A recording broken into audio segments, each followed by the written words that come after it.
Good afternoon. This is the Red Rock Wilderness area, and we're looking out towards Loy Butte and in the distance Sycamore Canyon.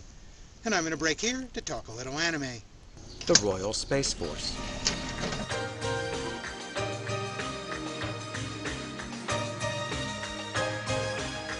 Wings of Aniamas, The Royal Space Force is a gorgeous science fiction anime set in an inventive alternate world.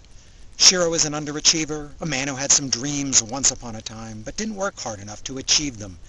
He's settled into a comfortable mediocrity and a perfect organization for him, the Royal Space Force. That's a small military unit once created by the royal family. They're obscure, something of a joke, and nothing is expected of them. Shiro doesn't even make an effort to go through the motions properly. And then one night he walks past Rinquini, a lone woman passing out religious tracts in a downtown entertainment district. Her beliefs are certainly sincere, and she's dedicated to her God, but we have no way of knowing how mainstream her particular beliefs are. In her own ascetic way, Rinquini is also going through the motions, and so she's totally surprised when Shiro actually shows up for the meeting promised in the leaflet. Shiro's motives in seeking out Rinquini are confused. Shiro tells her he's concerned because one of his fellow cadets died in an accident. But Shiro certainly didn't seem very concerned about the man when he showed up late for his funeral, or when he went out drinking and gambling afterwards. Shiro seems more interested in Rinquini as a date. But when he tells her about the Royal Space Force, she thinks that reaching for the stars is a grand calling. The next day, the Space Force's leadership asks for volunteers for the first flight. No one really takes the call seriously, since no one's ever seen any sign of a rocket ship, and this isn't exactly a group of volunteers anyway.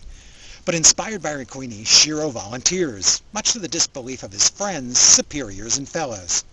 And so, Shiro and Rinquini have somehow managed to inspire each other.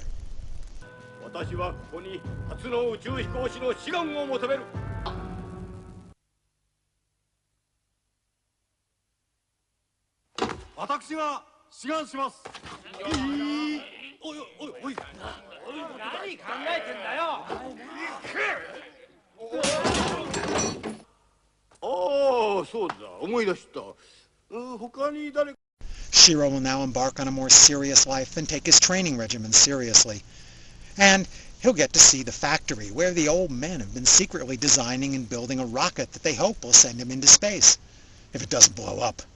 Shiro himself becomes an instant media sensation, the world's first astronaut.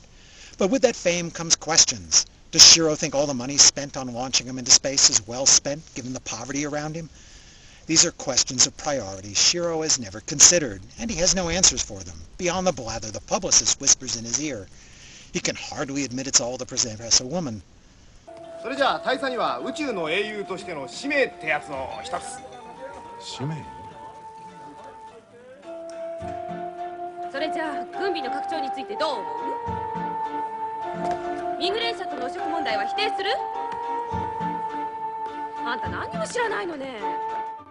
For perhaps the first time in his life, Shiro begins to seriously consider these awkward questions. He also begins to read the holy scriptures that Rinquini has provided him. Introspection is new for Shiro, and as he grows more serious as a person, he takes his role as astronaut more seriously as well. Meanwhile, there's politics afoot and a political and military culture reminiscent of the Cold War. Except these two great nations face off along a common border with a demilitarized zone between them. The politicians decide to move the planned launch to that border, hoping to entice their neighbor into providing an excuse for war. Wings of Aniamas creates an entirely new world, a new culture, and new technology. Partly this is a brilliant exercise in imagination, with writing, money, fashion, architecture, phones, computers, or vehicles. Everything we take for granted in the world was rethought and redesigned to be simultaneously recognizable for function, but be unfamiliar in style and mechanism.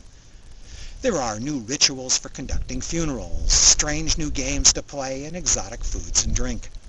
These are all rendered in extraordinary detail as a casual part of the background. Without calling attention to itself, you still can't notice these clever and inventive touches all over the film. By creating new nations, religions, heroic icons, politics, and history, the movie avoids having us make easy comparisons to the rival American and Soviet space programs of our own world's 1960s. The art is detailed and original in all these aspects. The color palette has a cleanness to it, but it's been kept muted, so it's less vibrant than most cartoons, which enhances the verisimilitude. Human motion is very natural, and the mechanical devices are precise in their operation. It is, in short, a visually spectacular way of bringing an imaginative alternate world to the screen, and it was so richly and lovingly animated in its time that it still holds up well today.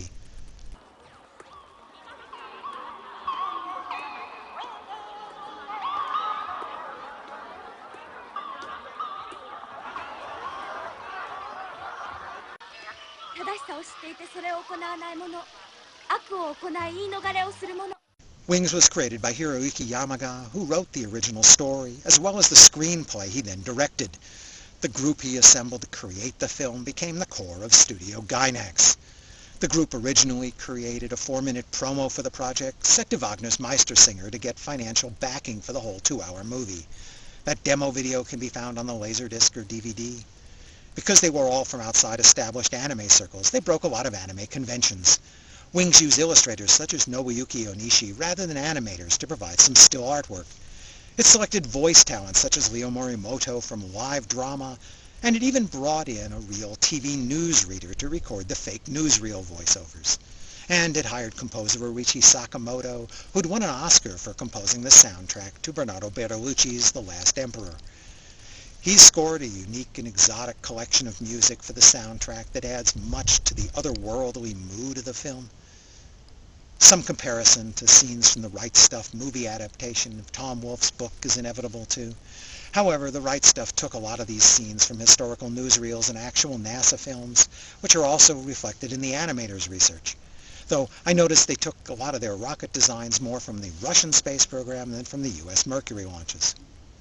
The anime converts many of NASA's training scenarios into lower-tech recreations in Oniyamas.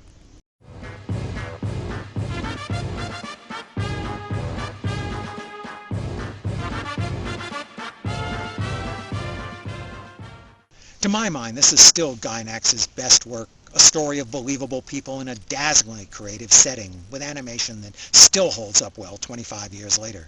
I give it 5 stars. Wings of Oniyamas was originally released in the US by Manga Entertainment. Unfortunately, their transfer to DVD wasn't very good, and the video is nowhere near as spectacular as it should be. It's currently distributed by Bandai Visual, and it's supposed to have been remastered by them, but given the price Bandai put on it and their history of shoddy DVD production, I haven't bothered to pick it up. Thanks for watching.